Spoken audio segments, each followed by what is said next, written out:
What we have coming up before you is, without any doubt, the youngest speaker that any version of the Delhi Sustainable Development Summit has been able to field.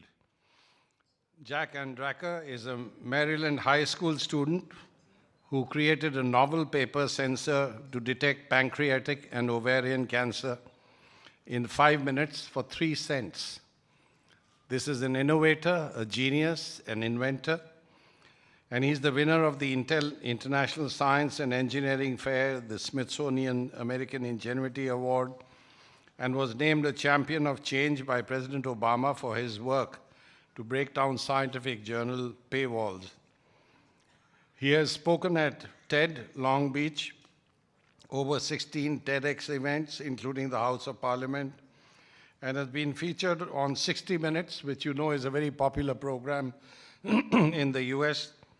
He's featured in World News Tonight, NPR Marketplace, Popular Science, BBC, Al Jazeera, and the Colbert Report. So I have a great pleasure in welcoming Jack Andraka, and I'm going to ask him to come up here and stun you with his presentation. Jack. So my story began when I was 13, when a close family friend who was like an uncle to me actually passed away from pancreatic cancer. And when the disease hit so close to home, I knew I needed to learn more. So I went online to find information. And using the internet, I found a variety of statistics on pancreatic cancer. And what I had found really shocked me. Over 85% of all pancreatic cancers are diagnosed late, when someone has less than a 2% chance of survival. And what really shocked me was that our current method for detecting the cancer was a 60-year-old technique. I mean, that's older than my dad. But also, it costs $800 per test and is grossly inaccurate, missing 30% of all cancers.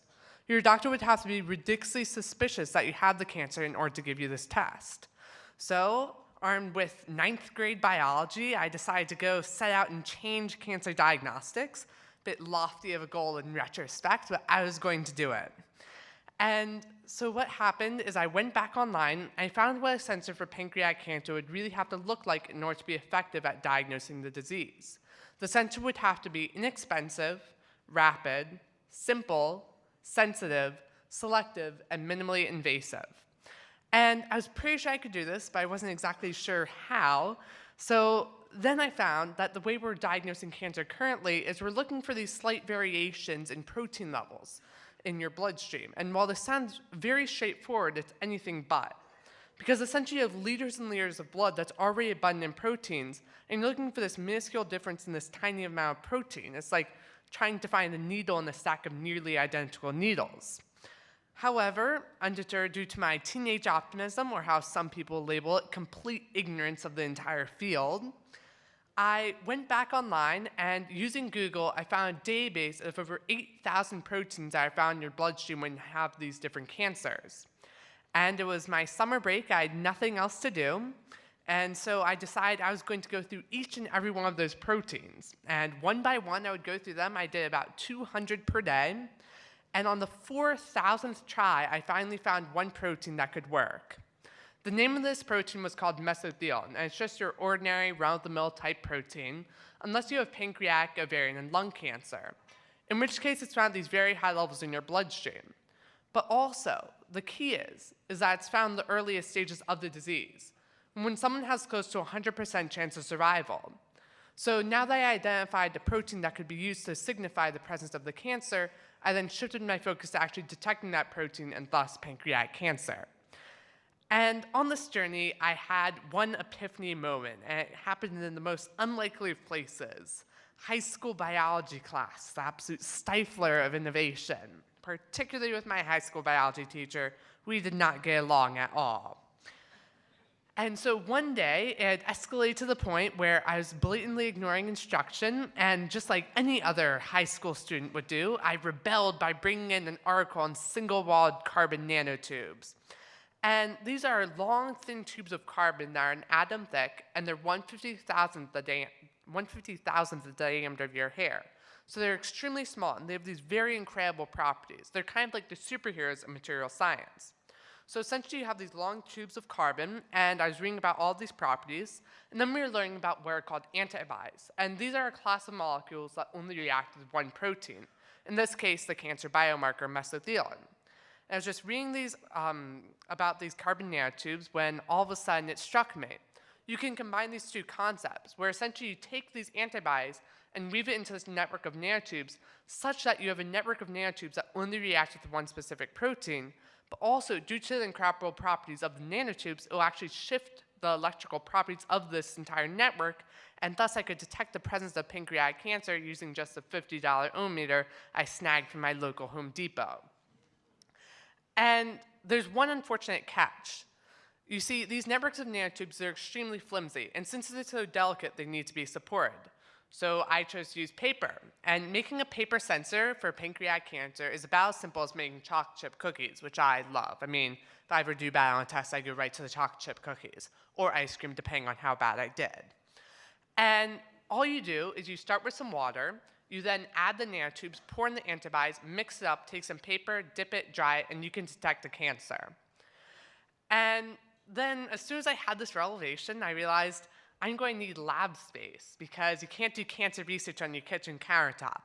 I'd done some pretty crazy stuff, like I had cultured cholera and E. coli on where we make sandwiches for my kitchen, and then also made high-grade explosives in my basement. We even got uranium offline. I mean, it was on sale for $160, so it was pretty easy to get. But cancer research was a bit out of the budget, so I emailed 200 professors at Johns Hopkins University and the National Institutes of Health, and emailed them this 32-page behemoth of a document outlining my entire procedure.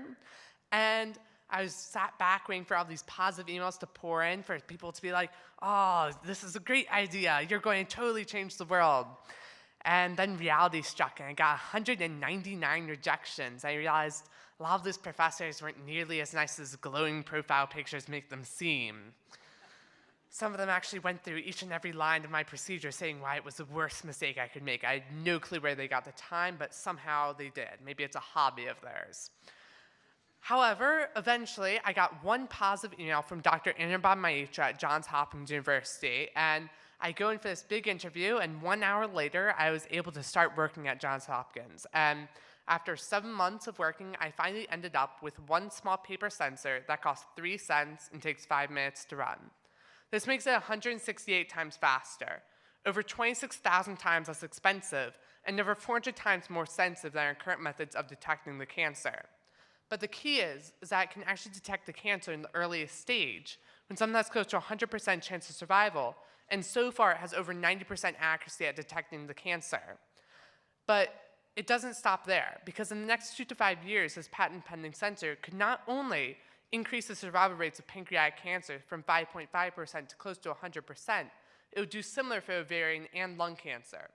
And by switching out that antibody, you could potentially detect any disease in the world, ranging from Alzheimer's to other forms of cancer, even HIV/AIDS and heart disease, and potentially environmental applications as well, such as detecting heavy metals and pesticides. And throughout this journey, I've learned one very important lesson, that through the internet, anything is possible. Theories can be shared, and you don't have to be a professor with multiple degrees to have your ideas valued. You can be a 15-year-old who doesn't know what a pancreas is and still have your ideas valued. And I think one really important thing that we have to note when talking about a post-2015 agenda is that youth must become more than just an interest group, because over half the world's population is under the age of 25, and in order to, we've relegated that group into just being able to minorly talk to legislators about helpful legislation, but we're the generation that has to inherit a world of multi-resistant tuberculosis and global climate change. And so incorporating youth is one of the most important strategies that we can have, because youth are at this epitome of both intelligence and creativity, where they have enough creativity to make a difference, to just come up with these really off-the-wall ideas, but they have enough intelligence to make those ideas a reality. And so it's my hope that we can all begin to use the internet and youth in more inventive ways than just taking pictures of cats and posting them on our Instagrams and YouTube, and instead potentially changing the world. Because think, if a 15-year-old who didn't quite know what a pancreas was could find a new way to attack pancreatic cancer, just imagine what we all can do together. Thank you. Well, I don't know if Diane Lay is here. Could I request? I have to thank this young lady for bringing Jack to my home in my apartment in New Haven, Connecticut. And I've been so thrilled at meeting this genius of a young man who I think is an inspiration to youth, not just youth, everybody at all ages throughout the world. So I just want to celebrate this remarkable individual and wish him all the best and pray that he'll, by the age of 25, get the Nobel Prize in whatever he does.